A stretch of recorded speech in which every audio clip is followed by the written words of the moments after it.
Hi.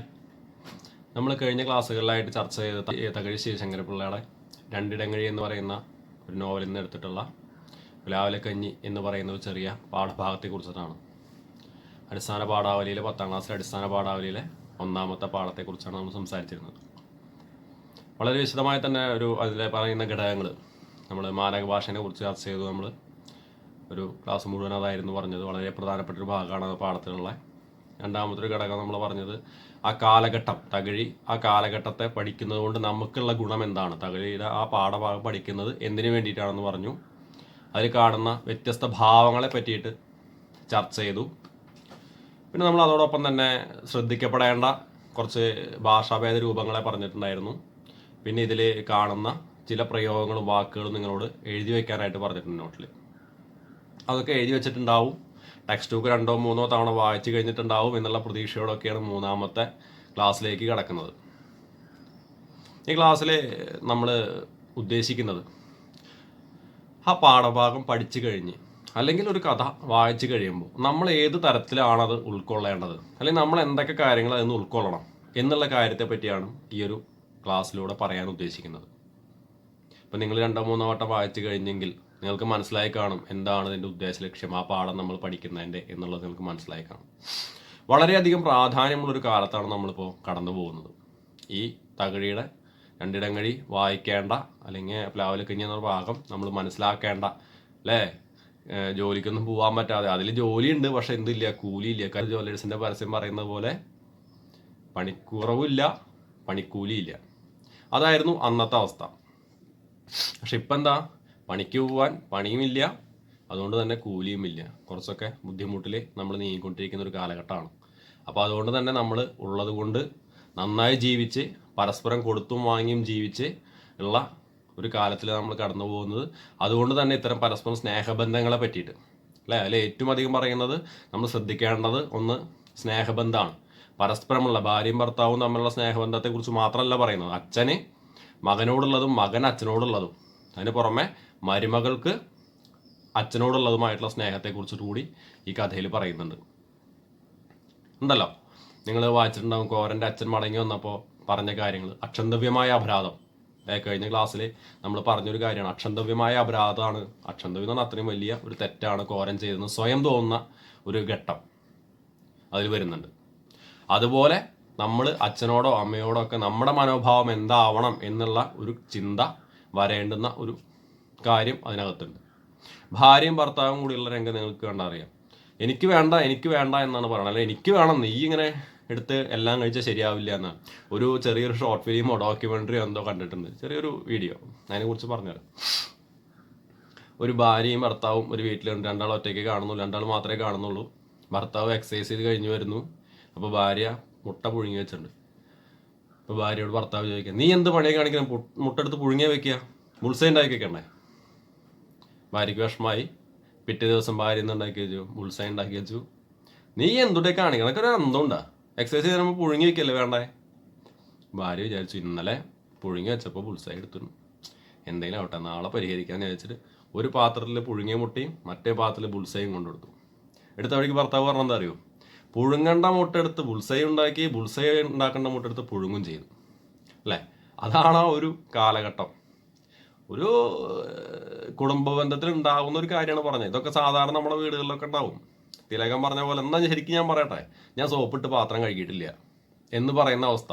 അമ്മ എന്തെങ്കിലും ചെയ്ത് നിങ്ങളിപ്പോൾ എന്തിനാ അത് ചെയ്തേ, അപ്പം ഇയ്യല്ലെന്നൊരു ചെയ്യാൻ പറഞ്ഞാൽ അത് ഇന്നലെ അല്ലേ? അല്ലെങ്കിൽ അച്ഛനായാലും ഇത്തരം സംഭാഷണമൊക്കെ നമുക്കിടയിലുണ്ടാവും. അതല്ല, എന്താ പരസ്പരം കൊടുക്കലും വാങ്ങലും. ഇനിയിപ്പോൾ എൻ്റെ കയ്യിൽ ഇല്ല, അത് അവിടെ നിന്ന് വാങ്ങാനും അല്ലെങ്കിൽ അവിടെ ഉള്ളു വെച്ചെങ്കിൽ അങ്ങോട്ട് കൊടുക്കാനും ഉള്ള മനസ്സ് സ്വയം ഉണ്ടാവണം എന്നൊരു കാര്യം കൂടി ഈ കഥയിൽ പറയുന്നുണ്ട്. അപ്പോൾ പരസ്പര കുടുംബബന്ധങ്ങൾ തമ്മിൽ, കുടുംബബന്ധത്തിലുള്ള പരസ്പര സ്നേഹത്തിൻ്റെ പ്രാധാന്യത്തെ പറ്റി പറയുന്നുണ്ട്.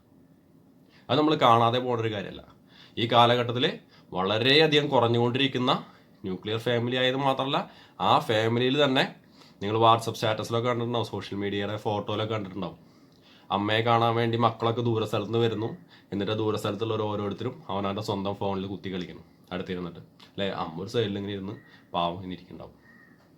ആ ഒരു അവസ്ഥയിലാണ് ഇപ്പോൾ നമ്മൾ കിടക്കുന്നത്. അപ്പോൾ പരസ്പരമുള്ള സംസാരങ്ങളും വർത്തമാനങ്ങളുടെയൊക്കെ ഒരു പ്രാധാന്യം. അപ്പം നിങ്ങൾ തന്നെ സ്കൂൾ വിട്ട് വന്നു കഴിഞ്ഞാൽ അമ്മയോട് ഇപ്പോൾ എത്ര ആൾ സംസാരിക്കുന്നുണ്ടാവും? അല്ലെങ്കിൽ അച്ഛൻ ജോലി കഴിഞ്ഞാൽ അച്ഛനോട് എത്ര ആൾക്കാർ സംസാരിക്കുന്നുണ്ടാവും? വളരെ കുറച്ച് ആളുകളെ ഉണ്ടാവുള്ളൂ. നമ്മൾ നമ്മുടെ ലോകത്താണ്, അവരവരുടെ ലോകത്താണ്. അതിൽ നിന്ന് മാറി പരസ്പരം കുടുംബബന്ധത്തിൻ്റെ ആവശ്യകത. അങ്ങനെ ഉണ്ടാകുമ്പോൾ എന്ത് കുറയും? ഇപ്പം എന്തെങ്കിലും ഉണ്ടാകുന്ന സമയത്ത് ആത്മഹത്യ ഏറ്റവും വലിയ ട്രെൻഡായിരുന്നു ഒരു കാലത്ത്. ആത്മഹത്യ ചെയ്യില്ല. 10ാം ക്ലാസ് തോറ്റു, ആത്മഹത്യ ചെയ്യാൻ പോയി. TV കിട്ടിയില്ല, ആത്മഹത്യ ചെയ്യാൻ പോയി. റിമോട്ട് കിട്ടിയില്ല, അനിയനായിട്ട് തല്ലോട് റിമോട്ട് കിട്ടിയില്ല, ആത്മഹത്യ ചെയ്യാൻ പോയി. ഒരാളോട് പറയാനില്ല, നമ്മുടെ വിഷമങ്ങൾ നമുക്കൊരാളോട് പറയാനില്ല. അപ്പം നമ്മൾ എന്ത് ചെയ്യും? പോയി ആത്മഹത്യ ചെയ്യുക എന്ന ചിന്താഗതിയിലേക്ക് നമ്മൾ കിടക്കുക. അതിന് പകരം നമ്മൾ പരസ്പരം ഷെയർ ചെയ്ത് വർത്തമാനങ്ങളൊക്കെ പറഞ്ഞ് വൈകുന്നേരങ്ങൾ ഒത്തുചേർന്ന് വീട്ടിൽ അച്ഛനും അമ്മയും മക്കളൊക്കെ ഒപ്പം ഇരുന്ന് വർത്തമാനം പറയുമ്പോൾ തന്നെ എന്തുണ്ടാവും? ഒരു പരസ്പരം ഒരു ആശയവിനിമയം നടക്കും. മറ്റൊരാളുടെ പ്രശ്നങ്ങൾ നമ്മളറിയും. അപ്പോൾ നമ്മുടെ പ്രശ്നങ്ങളൊന്നും ഒന്നുമല്ല എന്ന് മനസ്സിലാവും. കൂട്ടുകാരായിട്ടുള്ള വർത്തമാനം പറച്ചിൽ. ഇങ്ങനെ സ്നേഹബന്ധത്തിന് ആഴം കൊടുക്കണം എന്ന് പറയുന്ന ഒരു സന്ദേശം ഈ പാഠഭാഗത്തിലുണ്ട്. മറ്റൊന്നാണ്, നിങ്ങൾ തുടക്കത്തിൽ തന്നെ ആ പാഠഭാഗം പോകുന്നത് അങ്ങനെയാണ് അല്ലേ? രാത്രിയിലെ അവധി വ്യാപാരത്തെ ചോദ്യം ചെയ്താൽ എന്തുകൊണ്ടാണ് കോരന് കൂലി കിട്ടാത്തത് എന്ന ചോദ്യങ്ങളൊക്കെ അതിൽ കോരൻ സ്വയം തിരിച്ചറിയുന്നുണ്ട്. എന്താണ് എനിക്ക് കൂലിയായിട്ട് നെല്ല് തരാതെ പൈസ മാത്രം തന്ന് എന്നെ ഒഴിവാക്കുന്ന എന്തുകൊണ്ട് എന്നുള്ള ഉത്തരം കോരൻ കണ്ടുപിടിക്കുന്നുണ്ട്. എന്താ? കൂടുതൽ പൈസയ്ക്ക് മറച്ചു വെക്കാൻ വേണ്ടിയിട്ട്, കരിഞ്ചത്തേക്ക് വേണ്ടിയിട്ട്. അപ്പം എന്തുകൊണ്ട് എനിക്കും എൻ്റെ സുഹൃത്തുക്കളും പണിയെടുക്കാതെ പണി മുടക്കിക്കൂടാ? എങ്ങനെയാണെങ്കിൽ നെല്ല് കൂലി തരണം എന്ന് പറഞ്ഞ് തന്നില്ലെങ്കിൽ, അവകാശപ്പെട്ട കാര്യം കിട്ടിയില്ലെങ്കിൽ പണി മുടക്കിയാൽ എന്ത്? അപ്പം തന്നെ പറയുകയാണ് കോരൻ, ഞാൻ ഒറ്റപ്പെട്ടു പോവും അല്ലെ? വളരെ പ്രത്യാശ നിറഞ്ഞ ഒരു വാക്കിൽ നിന്ന് ഒറ്റയടിക്ക് കോരൻ ഇല്ലാതെയാവുകയാണ്. ഞാൻ ഒറ്റപ്പെട്ടു പോവും. നമ്മുടെ ചുറ്റിലുണ്ടാകുന്ന ഒരു പ്രശ്നം അതാണ്. നിങ്ങളൊക്കെ സീറ്റ് ബസ്സുകാർ നിർത്തില്ല എന്ന് പറഞ്ഞ സമയത്ത് ബസ്സിൻ്റെ മുമ്പിൽ കയറി കണക്ക് 2-3 പേരുണ്ടാവും. കുറേ ആൾക്കാരുണ്ടാവും, ഞങ്ങളുണ്ടാ കൂടെ, നീ നിന്നോ എന്നൊക്കെ പറഞ്ഞിട്ടുണ്ടാവും. പക്ഷെ ബസ് ഇങ്ങനെ അടുത്തേക്ക് എത്തുമ്പോൾ എന്തുണ്ടാവില്ല? ആ നിന്ന ആൾക്കാരെ കണ്ട് പോകും. മുമ്പിൽ നിന്ന് 1-2 ആളുകൾ പെടും. സ്വാഭാവികമായിട്ട് എല്ലാവരും എന്താ പറയുക? അവന് ഭ്രാന്ത് ആ സമയത്ത് മാറുന്നൂടെ എന്നേ ചോദിക്കും. അവൻ എന്തിനു വേണ്ടി നിന്നേ? അവൻ്റെ വീട്ടിലേക്ക് മാത്രമാണോ? അല്ലെങ്കിൽ അവൻ്റെ ആവശ്യത്തിന് മാത്രമാണോ? അല്ല അല്ലേ? അതുപോലൊരു പേടി നമ്മുടെ കൂടെ ഉള്ളവർക്ക് ഉണ്ടാവരുത്. അങ്ങനെ ഒറ്റപ്പെട്ടു പോകരുത് സമരങ്ങൾ. നമ്മുടെ അവകാശങ്ങൾ നമുക്ക് കൃത്യമായൊരു ബോധ്യം വേണം. ആ ബോധ്യത്തിൻ്റെ പുറകെ നമ്മൾ അതിൻ്റെ അവകാശങ്ങൾക്ക് വേണ്ടി സമരം ചെയ്യണം. ലഭിക്കാത്തുണ്ടെങ്കിൽ ചോദിച്ചു വാങ്ങണം എന്നീ സന്ദേശങ്ങൾ പറയുന്നതിന് വേണ്ടിയിട്ടാണ് ആ ഒരു തകഴി ആ കാലഘട്ടത്തിൽ അത് എഴുതിയിട്ടുള്ളത്. ഈ കാലഘട്ടത്തിലും പ്രസക്തമാണ്. ഇപ്പം ഞാൻ ബസ്സിൻ്റെ കാര്യം പറഞ്ഞല്ലോ. ബസ്സിൽ നിങ്ങളൊക്കെ അനുഭവിക്കുന്ന ഒരു പ്രശ്നമുണ്ട്. 1 രൂപയോ 2 രൂപയോ കൊടുത്തു കഴിഞ്ഞാൽ ബസ്സുകാരൻ തുടങ്ങും ചീത്ത വിളിക്കൽ. അതിന് കാശുണ്ട്, ഇതിന് കാശുണ്ട്, ബസ്സിന് പൈസ ഇല്ല എന്ന് പറഞ്ഞിട്ട് അല്ലേ? അപ്പം നമ്മുടെ അവകാശമാണ് എന്ത്? ആ ബസ്സിൽ 1 റുപ്യ കൊടുക്കുക, 2 റുപ്യ കൊടുക്കുക നമ്മുടെ അവകാശമാണ്. സർക്കാർ നമുക്ക് തന്നിട്ടുള്ളൊരു അവകാശമാണ്. അത് വെറുതെ കിട്ടിയൊന്നല്ല. വിദ്യാർത്ഥികളുടെ സമരങ്ങളിലൂടെയും സംഘർഷങ്ങളിലൂടെയും കുറേ ആൾക്കാർ നമുക്ക് മുന്നേ പോയാൽ, നിങ്ങൾക്ക് മുന്നേ കടന്നു പോയവരെ കുറേ അടി വാങ്ങലും ഒക്കെ ഉണ്ടായിട്ട് തന്നെയാണ് നമുക്ക് കിട്ടിയിട്ടുള്ളത്. അതുപോലെ ഫീസ് ഇല്ലാതെ പഠിക്കുക എന്നുള്ളത് അല്ലേ? ഇത്തരം കാര്യങ്ങളൊക്കെ ഇങ്ങനെ അവകാശങ്ങൾ ചോദിച്ചു വാങ്ങേണ്ടതാണ്. ആരും കൊണ്ടുതരാൻ പോകുന്നില്ല അവകാശം. ഒരു പഴഞ്ചൊല്ലുണ്ട്, കരയുന്ന കുട്ടിക്കേ പാലുള്ളൂ. കരഞ്ഞുകൊണ്ട് ഇന്നാലേ അമ്മ പോലും പാല് തരുള്ളൂ എന്നാണ് പറയണത്. അമ്മ നമുക്ക് തരാൻ വേണ്ടി ഉള്ള ആളാണ്. പക്ഷെ എങ്കിൽ പോലും കരയുന്ന കുട്ടിക്കേ കിട്ടും എന്ന് പറയുന്നത് പോലെ നമ്മൾ നമ്മുടെ അവകാശത്തെ പറ്റി ബോധവാനാവണം. ആ അവകാശങ്ങൾ ചോദിച്ചു വാങ്ങിക്കാനുള്ള ധൈര്യം ഉണ്ടാവണം. കൂടെ നിൽക്കുന്നവർ ഒപ്പം നിൽക്കണം. അവൻ ചോദിച്ചോട്ടെ, ആരെങ്കിലും ചോദിച്ചാലും നമുക്ക് കിട്ടും എന്നുള്ള കാഴ്ചപ്പാട് മാറ്റി നമ്മളെല്ലാവരും കൂടി ഒറ്റക്കെട്ടായി ചോദിക്കണം എന്ന ചിന്തയിലേക്ക് നമ്മളെ കൊണ്ടുപോകാൻ വേണ്ടിയാണ് തകഴി ആ ഒരു ഭാഗം അവിടെ എഴുതി ചേർത്തിട്ടുള്ളത്. അങ്ങനെ 2-3 ഘട്ടങ്ങൾ. പിന്നെ ആദ്യത്തെ ക്ലാസ്സിൽ പറഞ്ഞ ഏറ്റവും വലിയ ഘടകം നിങ്ങൾ ശ്രദ്ധിച്ചിട്ടുണ്ടല്ലേ? മാനക ഭാഷാഭേദം എന്നൊക്കെ പറഞ്ഞല്ലോ നമ്മൾ. ഒരു തകഴിയുടെ ആ നോവലിൽ കോരനും ചിരതയും കൂടി സംസാരമുണ്ട്. ഏന് വേണ്ട എന്നാൽ എനിക്കും വേണ്ട, എനിക്ക് കുമ്പിതമടി അതുകൊണ്ടാണ് വേണ്ടാത്തത് അല്ലേ? വയറ്റിൽ വേദനയാണ് കഴിക്കുന്നത് അതുകൊണ്ടാണ്, അല്ലാണ്ട് വിശപ്പ് ഇതായിട്ടല്ല, നിനക്ക് വേണ്ടി ത്യാഗം ചെയ്യല്ല എന്നൊക്കെ പറഞ്ഞൊരു സംസാരമുണ്ട്. നിങ്ങൾ വീട്ടിൽ പോയാൽ എങ്ങനെയാ വർത്താനം പറയാ? ഉമ്മ കുറച്ച് വെള്ളം, അമ്മ കുറച്ച് വെള്ളം തന്നേ അല്ലേ? ബഷീർ ഒരിക്കൽ പറയണ്ടായേ, ബഷീറിൻ്റെ വീട്ടിൽ ബഷീറാണ് ആദ്യമായിട്ട് സ്കൂളിൽ നന്നായിട്ട് പഠിച്ച ഒരാൾ. പിന്നെ മലയാള എഴുത്തൊക്കെ ഉള്ള ആളല്ലേ, അപ്പോൾ ആൾ ഇത്തിരി സ്റ്റാൻഡേർഡാന്ന് വിചാരിച്ചത്. ആൾ പറയാണ്, മാതാവേ എനിക്ക് കുടിക്കാനായി കുറച്ച് ശുദ്ധജലം തന്നാലും. കിട്ടിയ എന്താണെന്നറിയോ? അമ്മ അപ്പം കൂട്ടാനിളക്കായിരുന്നു പറയാം. ആ തവയോണ്ട് ഒരു ഒറ്റ അടിയെ തലക്കിയെന്നാണ് പറഞ്ഞത്. അപ്പം എന്താ അതിൻ്റെ അർത്ഥം? മാതാവേ, അമ്മേ, എനിക്ക് കുടിക്കാനായി കുറച്ച് ശുദ്ധജലം തന്നാലും. ഇപ്പം ഇത്രയും കാലം ആ ഉമ്മ എന്താ കൊടുത്തിരുന്നത്? ശുദ്ധജലം അല്ലേ? ഉമ്മ വെള്ളം വേണമെന്ന് പറഞ്ഞു കഴിഞ്ഞാൽ പൈപ്പിൻ്റെ വീട്ടിൽ നിന്ന് കലങ്ങിയ വെള്ളം എടുത്തുകൊണ്ടിരുമോ? അല്ലെങ്കിൽ പാത്രം കഴുകാൻ വെച്ച വെള്ളം കൊണ്ടുവരുമോ? ഇല്ല. ഉമ്മാക്ക് ഇത്തിരി വെള്ളം എന്ന് പറഞ്ഞു കഴിഞ്ഞാൽ അമ്മ എന്താ വെള്ളം തരിക? കുടിക്കാനുള്ള വെള്ളം ഞാൻ തരിക, അല്ലാണ്ട് പാത്രം കഴുകിയ വെള്ളം എടുത്ത് തരില്ല, ഇല്ലല്ലോ. പക്ഷെ അതിൻ്റെ യഥാർത്ഥ രൂപം എന്താ? വ്യാകരണവും ഇതൊക്കെ ഉപയോഗിച്ചുള്ള യഥാർത്ഥ രൂപം, മാതാവേ എനിക്ക് കുടിക്കാനായി കുറച്ച് ശുദ്ധജലം തന്നാലും. പക്ഷെ അതൊന്നും നമ്മൾ ഉപയോഗിക്കില്ല സംസാര ഭാഷയിൽ. അത് തന്നെയാണ് തകഴി ഇവിടെ പറഞ്ഞിട്ടുള്ളത്.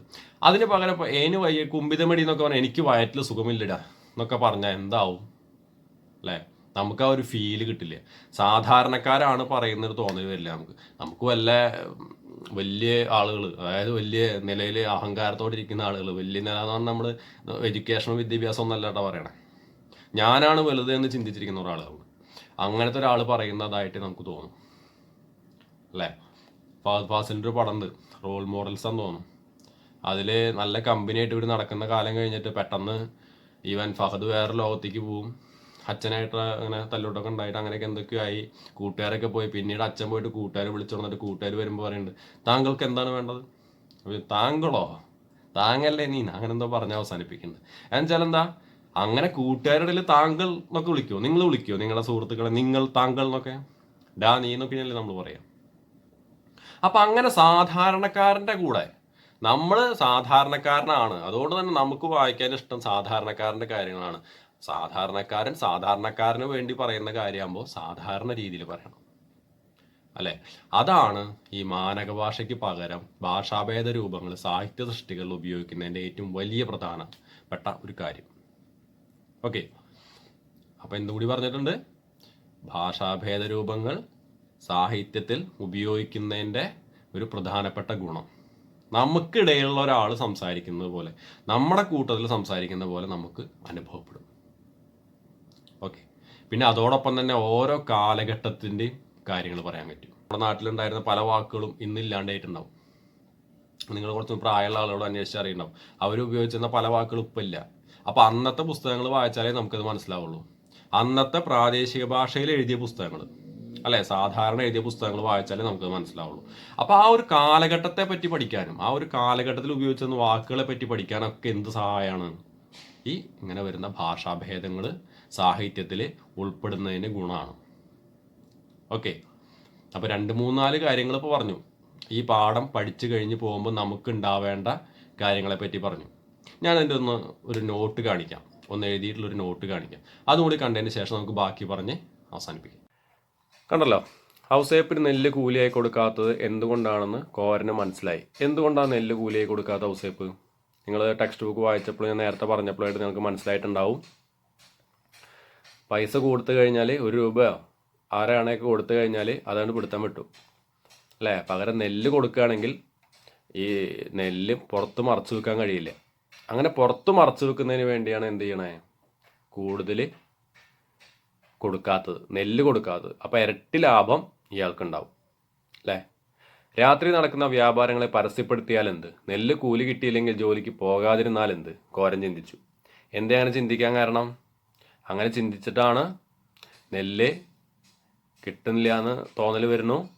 ഇങ്ങനെ അവധി വ്യാപാരം നടക്കുന്ന കാര്യം, അതായത് ഇങ്ങനെ കരിഞ്ചന്തയിൽ കൊടുക്കുന്ന കാര്യം അറിഞ്ഞു കഴിഞ്ഞാൽ അത് പരസ്യപ്പെടുത്തിയാൽ എന്താ ഉണ്ടാവുക? പരസ്യപ്പെടുത്തി കഴിഞ്ഞാൽ അത് നിൽക്കും, തങ്ങൾക്ക് കിട്ടുമെന്നാണ് കോരൻ ആദ്യം വിചാരിക്കണേ. പിന്നെ സ്വയം മനസ്സിലാവുകയാണ് അവർ വന്ന് തല്ലും, ജന്മിയുടെ ആളുകളും തല്ലും, തൻ്റെ കൂട്ടുകാർ പോലും കൂടെ ഉണ്ടാവില്ല. അങ്ങനെ തോന്നുമ്പോൾ അത് വേണ്ടാന്ന് വെക്കുകയാണ് കോരൻ ചെയ്യണേ. പിന്നെ കുറച്ചങ്ങോട്ട് പോകുമ്പോൾ എത്ര കോടി പറന്നില്ല അയാൾ ഈ 62 വയസ്സിനുള്ളിൽ അല്ലേ? അതാരെ പറ്റിയാണ് പറയണേ? കോരൻ്റെ അച്ഛനെ പറ്റി കോരൻ പറയുന്നതാണ്. 62 വയസ്സിനുള്ളിൽ എത്ര കോടി നെല്ല് ഉണ്ടാക്കി കൊടുത്തു. 8 വയസ്സ് മുതൽ പണി ആ ജന്മിക്ക് വേണ്ടി പണി തുടങ്ങിയതാണ്. 62 വയസ്സായി, എത്ര കൊല്ലമായി? 54 വർഷം പണിയെടുത്തു. എന്നിട്ട് എന്താണ് കൊടുത്തേ? ഇപ്പോൾ മൃതശരീരമായി നടക്കുക. ഒരു കപ്പ മാത്രം കഴിച്ച് ഒരു ഇറ്റ് കഞ്ഞിവെള്ളം കിട്ടാൻ നിവൃത്തിയില്ലാണ്ടാണ് മകൻ്റെ അടുത്തേക്ക് എത്തിയിട്ടുള്ളത്. അപ്പോൾ അത്രയും ഗതികേടിലേക്ക് തങ്ങൾ എത്തിയെന്നാണ് ആര് പറയുന്നത്? കോരൻ ഇവിടെ പറയുന്നത്. അപ്പോൾ കോരൻ്റെ സാമ്പത്തിക ബുദ്ധിമുട്ട് മാത്രമല്ല, ജന്മിത്വത്തിൻ്റെ കടന്നുകയറ്റം, ജന്മത്തിനെതിരായിട്ടുള്ള ചെറിയൊരു പ്രതിഷേധം ഒക്കെ ഈ വരികളിൽ കാണാൻ കഴിയുന്നുണ്ട്. അതുപോലെ തന്നെ ഇത് ശ്രദ്ധിച്ച് നോക്കുക. ഏനും വേണ്ട എന്നാൽ ഏനും കുടിക്കത്തില്ല ഇതിലെന്താ നിങ്ങൾക്ക് കാണാൻ കഴിയുന്നത്? ഈ ഒരു സംഭാഷണ ശകലം കുറച്ചും കൂടി ഉണ്ട്. അതിൽ നിന്നുള്ള തുടക്കം കാണുമ്പോൾ നിങ്ങൾക്ക് മനസ്സിലായിട്ടുണ്ടാവും എന്താണ് ഉദ്ദേശിക്കുന്നതെന്ന്. എന്തായിരുന്നു ഉദ്ദേശിച്ചത്? ഭാര്യയും ഭർത്താവും തമ്മിലുള്ള ഒരു സ്നേഹബന്ധത്തെ കുറിച്ചിട്ടാണ് അതിൽ പറയുന്നത് അല്ലേ? രണ്ടാളും പരസ്പരം ത്യാഗിച്ച്, രണ്ടാൾക്കും മനസ്സിലാവുന്നുണ്ട് ഇത് അവനാനില്ല എന്നുള്ളത്. അപ്പോൾ കോരൻ ഉദ്ദേശിക്കുന്നത് എനിക്ക് ഉച്ചക്കത്തെ ഭക്ഷണം ഔസേപ്പിൻ്റെ മുതലാളിയുടെ അവിടെ ജന്മിയുടെ അവിടെ നിന്ന് കിട്ടും, ഭാര്യയ്ക്ക് അതും കിട്ടുന്നില്ല. അപ്പോൾ ഭാര്യ കഴിച്ചോട്ടെ എന്ന് കരുതുന്നു. ഭാര്യ എന്താ കരുതുന്നത്? നാളെ കാലത്ത് വീണ്ടും പണിക്ക് പോകാനുള്ളതാണ്, എനിക്കിപ്പോൾ വലിയ ദേഹാധ്വാനമുള്ള പണികളൊന്നുമില്ല, അപ്പോൾ അതുകൊണ്ട് അതെൻ്റെ ഭർത്താവ് കഴിച്ചോട്ടെ എന്നാണ് ആ ഭാര്യ കരുതുന്നത്. അങ്ങനെയുള്ള ഒരു സ്നേഹബന്ധമാണ് അവിടെ കാണിക്കുന്നത്. പിറ്റേന്ന് കാലത്ത് ആ നാഴി കഞ്ഞി വെള്ളവും 4 കഷ്ണം കപ്പയും ഒരു വഴക്കിന് കാരണമായി. എന്തിനായിരുന്നു ആ വഴക്ക്? എന്തിനായിരുന്നു വഴക്ക്? ഇതുപോലെ തന്നെ രണ്ടാളും പറയണ എന്താ, നീ കഴിക്കേ എന്നാണ്. ആ കുറച്ചേ ഉള്ളൂ. അതിൽ നിന്നാണ് അവർ പരസ്പരം കൊടുത്തുകൊണ്ട് പ്രശ്നം ഉണ്ടാവണേ അല്ലേ? ഇപ്പോഴൊക്കെ എന്താ, ഒരു കഷ്ണമേ ഉള്ളൂ, അത് ഞാൻ എടുക്കാട്ടാ, ആദ്യം വന്നവരെടുത്ത് പോയി, പിന്നെ ബാക്കിയുള്ള ആൾക്ക് ഉണ്ടോ ഇല്ലയോ ഒന്നും ആരും ചിന്തിക്കാറില്ല. 8ൽ നിങ്ങൾ പഠിച്ചൊരു പാഠം ഉണ്ടാവും, വഴിയാത്ര. അതിൽ പറയുന്നുണ്ട് മിക്ക കുടുംബങ്ങളിലും അമ്മമാർ വൈകുന്നേരം പട്ടിണിയാവുന്നു. കാരണം എന്താ, വരുന്ന ആളുകൾക്ക് ഭക്ഷണം എടുത്ത് കൊടുത്ത് അമ്മയ്ക്ക് ഉണ്ടാവും, അതിന് വയസ്സായ സ്ത്രീകളാണ് അവസാനം ഭക്ഷണം കഴിക്കുക. അപ്പോൾ സ്ത്രീകൾ കുടുംബത്ത് പട്ടിണിയാവും ഉണ്ടോ നോക്കിയിട്ട്. പക്ഷെ ഇവിടെ അങ്ങനെയല്ല, വരുന്നവർക്ക് കൊടുക്കുമ്പോഴും പുരുഷൻ സ്ത്രീക്കും കൊടുത്ത് പരസ്പരം ഷെയർ ചെയ്യുന്ന, പരസ്പരം പങ്കുവെക്കുന്ന ഒരു കാഴ്ചയാണ് ഇവിടെ കാണുന്നത്. അവരുടെ ആ സ്നേഹത്തിൻ്റെ ഒരു പ്രതീകമാണ് ഈ വരികളിൽ കാണുന്നത്. അക്ഷന്തവ്യമായ അപരാധം. എന്തത്ര വലിയ അക്ഷന്തവ്യമായ അപരാധം ഉണ്ടായേ ആ പാഠത്തിൽ? അതെ, അച്ഛൻ ഇങ്ങനെ മൃതപ്രാണനായി കിടക്കുന്ന സമയത്ത് അച്ഛനെ മൈൻഡ് ചെയ്യാതെ അച്ഛൻ അവിടെ ഇരുത്തി തൻ്റെ ഭാര്യയുടെ ഒപ്പം സുഖം നോക്കി പോകുന്നതാണ് കോരന് അക്ഷന്തവ്യമായ അപരാധമായിട്ട് തോന്നുന്നത്. ഈ 6 പോയിന്റുകൾക്ക് പുറമെയാണ് ഞാൻ പറഞ്ഞു വരുന്നത് എന്താ, ഭാഷാഭേദ രൂപങ്ങൾ സാഹിത്യ സൃഷ്ടികളിൽ എത്രത്തോളം അതിൻ്റെ ഭാവം നിലനിർത്താൻ സഹായിക്കുന്നുണ്ട് എന്നൊരെണ്ണം. അതിൻ്റെ ഉത്തരം ഞാൻ പറഞ്ഞു നേരത്തെ. അങ്ങനെ ചോദ്യമായിട്ട് തന്നിട്ടില്ല എന്ന് മാത്രം. അങ്ങനെ ഒരു 7 ചോദ്യങ്ങൾ അല്ലെങ്കിൽ 7 ഇമ്പോർട്ടൻ്റ് ആയിട്ടുള്ള പ്രധാനപ്പെട്ട 7 ഘടകങ്ങൾ ഈ കഥയിലുണ്ട്. അപ്പോൾ നമ്മൾ എന്തായാലും ഈ കഥ വായിച്ച് ഈ ചോദ്യങ്ങൾക്ക് ഉത്തരം നിങ്ങളുടെ നോട്ട് പുസ്തകത്തിൽ എഴുതണം. പ്രാദേശിക ഭാഷകൾ അല്ലെങ്കിൽ ഭാഷാഭേദ രൂപങ്ങൾ സാഹിത്യത്തിൽ കാണുന്ന എത്രത്തോളം സുന്ദരമാക്കുന്നുണ്ട് സാഹിത്യ സൃഷ്ടികളെ എന്നുള്ളതിൻ്റെ ഉത്തരം വേണം. ഇതോടൊപ്പം കൂട്ടിച്ചേർക്കേണ്ട ഒന്നാണ് കഥാപാത്ര നിരൂപണം. ഒരു കഥ, ഏത് കഥയായിക്കോട്ടെ, വായിച്ചു കഴിഞ്ഞാൽ അതിനകത്തുള്ള കഥാപാത്രങ്ങളെ പറ്റിയിട്ട് ഒരു ധാരണ ഉണ്ടാവണം. അതിനുവേണ്ടി ഉതകുന്നതാണ് കഥാപാത്ര നിരൂപണം എന്ന് പറയുന്നത്. കഥാപാത്ര നിരൂപണം എന്നുകൊണ്ട് ഉദ്ദേശിക്കുന്നത് ഒരു കഥാപാത്രം ആ കഥയിൽ വഹിക്കുന്ന പങ്ക്, മറ്റ് കഥാപാത്രങ്ങളുമായിട്ടുള്ള അവരുടെ ബന്ധം, ഇതൊക്കെ ഏത് രീതിയിലാണെന്നാണ് കഥാപാത്ര നിരൂപണത്തിൽ ഉദ്ദേശിക്കുന്നത്. അപ്പോൾ ഇതിനകത്ത് പ്രധാനപ്പെട്ട കഥാപാത്ര നിരൂപണം വരേണ്ടത് കോരൻ്റെ ഒരു കഥാപാത്രം വരുന്നുണ്ട്, ചിരുതയുടെ വരുന്നുണ്ട്, പിന്നെ അച്ഛനാണ്. അതും ഒരു കഥാപാത്ര നിരൂപമായിട്ട് ഉൾപ്പെടുത്താം, അധികം ഇല്ലെങ്കിൽ പോലും ഒന്ന് ഉൾപ്പെടുത്തി പറയാവുന്നതാണ്. കോരൻ്റെ പറയുമ്പോൾ എന്തൊക്കെ വേണം? ഭാര്യയോടുള്ള സ്നേഹം വേണം, അച്ഛനോടുള്ള സ്നേഹത്തിൻ്റെ ഇത് വേണം, അപരാധത്തിൻ്റെ കാര്യം വേണം, പിന്നെ ഭാര്യയുമായിട്ടുള്ള സംസാരത്തിൻ്റെ ഭാഗം വേണം, വിപ്ലവം മനസ്സിൽ വരുന്നത് വേണം, പ്രതിഷേധം വരുന്നത് വേണം, നെല്ല് കൂലി കിട്ടാത്തതിൻ്റെ കാരണം അന്വേഷിച്ച് കണ്ടുപിടിച്ചത് വേണം, നാളെ ആളുകളെ കൂട്ടിച്ചേർത്ത് പോരാട്ടത്തിന് ഇറങ്ങുന്നതിനെ പറ്റി ആലോചിക്കുന്നത് വേണം. ഇത്രയും കാര്യങ്ങൾ അതുമായി ബന്ധപ്പെട്ട് വേണം. ചിരുതയുടെ പറയുമ്പോഴോ ഇതുപോലെ തന്നെ ചിരുത കുടുംബത്തിന് വേണ്ടി സ്വയം ഉണ്ടാക്കിയ കൊട്ട വിറ്റ് കാശ് കൊണ്ട് അച്ഛന് കഞ്ഞി മേടിച്ചു കൊടുത്ത കാര്യം പറയാം, ഭർത്താവിന് വേണ്ടി ഭക്ഷണം കൊടുക്കുന്ന കാര്യം പറയാം, സ്വയം കഴിക്കാതെ ഭർത്താവിന് നീക്കി വയ്ക്കുന്നതിനെ പറ്റി പറയാം. അങ്ങനെയൊക്കെ പറഞ്ഞു നോക്കും. നല്ലൊരു കുടുംബസ്ത്രീയാണ്, നല്ലൊരു കുടുംബിനിയാണ് ചിരുത എന്ന് കരുതാം. അച്ഛനെ പറ്റി പറയുമ്പോൾ ഈ പറഞ്ഞ പോലെ ഒരുപാട് കാലം പണിയെടുത്ത് മറ്റേ മുതലാളിക്ക് ജന്മിക്ക് വേണ്ടി പൈസ ഉണ്ടാക്കി കൊടുത്ത ആളാണ്. പക്ഷെ ഇപ്പം എന്തായി? മൃതപ്രാണനായി അല്ലേ? ഭക്ഷണം കഴിക്കാതെ, അരി ഭക്ഷണം കഴിക്കാതെ ഒന്നുമില്ലാതെ ആയിപ്പോയി. അപ്പോൾ മകനോടുള്ള ദേഷ്യം വിഷമമൊക്കെ മറന്ന് കഞ്ഞിവെള്ളം കുടിക്കാൻ വേണ്ടി ഇങ്ങോട്ട് വരുന്നൊരു അച്ഛനെ അവിടെ കാണിക്കാം. ഇത്തരം കാര്യങ്ങൾ കൂടി അതിൻ്റെ ഭാഗമായി കൂട്ടിച്ചേർക്കണം. ഇതിൻ്റെ പുറമെ ഒരു ചെമ്മീനിലൊരു ഭാഗം പറഞ്ഞിട്ടുണ്ട്. അപ്പോൾ ചെമ്മീൻ സിനിമയൊന്നും നിങ്ങളാരും കണ്ടിട്ടുണ്ടെന്ന് തോന്നുന്നില്ല, ഞാൻ അറിയില്ല, ചിലപ്പോൾ കണ്ടിട്ടുണ്ടാവും. ഇല്ലെങ്കിൽ ഒന്ന് കണ്ടു നോക്കുക. അതിന് ടി വിയിലൊന്നും സ്ഥിരം വരുന്നതല്ല. അല്ലെങ്കിൽ ചെമ്മീന് പകരം ഏതെങ്കിലും ഞാൻ പറഞ്ഞിട്ടുണ്ടായില്ലേ ഭാഷാഭേദ രൂപങ്ങളിൽ വരുന്ന സിനിമ കാണാം. ഒന്ന് സ്കൂളിലൊക്കെ വരുമ്പോൾ ചെമ്മീൻ കാണിച്ചു തരാം. അതിൻ്റെ ഭാഷാഭേദ രൂപങ്ങളൊന്ന് വിലയിരുത്തുക. ഇത്രയും കാര്യങ്ങൾ ഈ പാഠഭാഗവുമായി ബന്ധപ്പെട്ട് ചെയ്യാം. നമുക്കിനി മറ്റൊരു ക്ലാസ്സിൽ അടുത്ത ഓരോ വിളിയും കാത്തുവന്ന പാഠഭാഗവുമായിട്ട് കാണാം. അപ്പോൾ എല്ലാവർക്കും നന്ദി. ഈ ഒന്നാമത്തെയും രണ്ടാമത്തെയും ഭാഗങ്ങൾ ഈ വീഡിയോയുടെ താഴെ ലിങ്ക് കൊടുത്തിട്ടുണ്ട്. അത് കാണാത്തവർ അതും കൂടിയും കാണും. അപ്പോൾ താങ്ക്സ്.